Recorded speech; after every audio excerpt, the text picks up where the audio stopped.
With two alumni playing in the major leagues, a recent transition to Division II of the NCAA, and new renovations to its 55-year-old facility, Azusa Pacific's baseball team is stepping up its game on and off the field. Former APU baseball players Stephen Vogt and Kirk Neuenhuis both saw major league success this year. Vogt, a catcher with the Oakland Athletics, played in the All-Star game and was nominated for the Roberto Clemente Award. Neuenhuis, an outfielder with the New York Mets, won the National League Championship and played in the 2015 World Series before the Mets lost to the Kansas City Royals. You know, Steven and Kirk Neuenhuis, they've been able to reach the pinnacle of their profession in baseball, and we can't be more proud of them as APU alums and as Cougars, right, as baseball players. Neuenhuis's former coach, current Cougars head coach Paul Svagdis, had the opportunity to attend one of the World Series games and talk to Neuenhuis after the game. It was a rush, you know. You grow up as an athlete, and as all of us that played baseball, and now you're in the biggest environment that there is in baseball, you know, the World Championship. And to be down in the stadium, to feel the rush of the game, and then be able to walk down to the field and spend 20 minutes with someone you had an opportunity to coach, and someone that has been around your kids. I got a chance to bring my wife and kids out, and they knew really well. And all the players have been great to our family.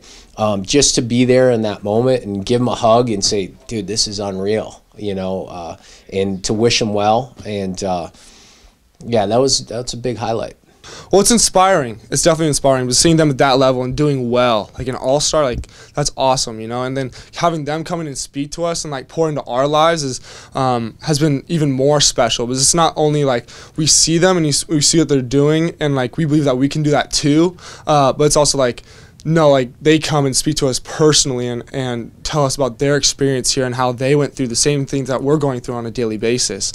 APU finished its transition to Division II of the NCAA last year. Well, I think what I've seen is, at least this fall, a higher level of focus. You know, I think our returners have tasted what the regionals feel like and what it looks like, and being very close. And rather than kind of sitting back on that, they've been a little more focused to improve on it. You know, and I think it's been motivation because they got so close last year.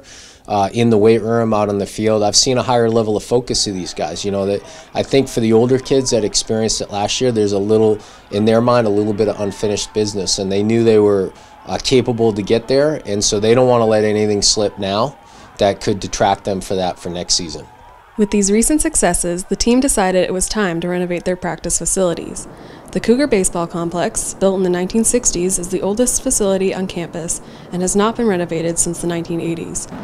The renovations will include a turf practice area with more bullpens and batting cages, new paint in the home dugout, and a new arch. The project is entirely funded by the program, utilizing donations, the team's annual golf tournament, and players' fundraising efforts. It's been an interesting fall in that we haven't been able to use the field hardly at all. Like we've been on it once for the Halloween game, and that was it. And so like, I honestly miss it. It's like my home, you know. I love playing on the field, but I'm excited for spring in that, you know, we're gonna have better cages, better bullpens, better facilities in general, and it'll just be so much nicer. It's going to be an even better home to live in. Now the fundraising process, it's the most I've ever given, and I think the team has ever given for fundraising, and like at least while I've been here. It's been kind of a brutal fall in that sense, but it's all going to pay off. And I'm really excited to see the project when it's done. The project's going great. We can't wait to get out on it and start working in the cage area and the bullpens in January.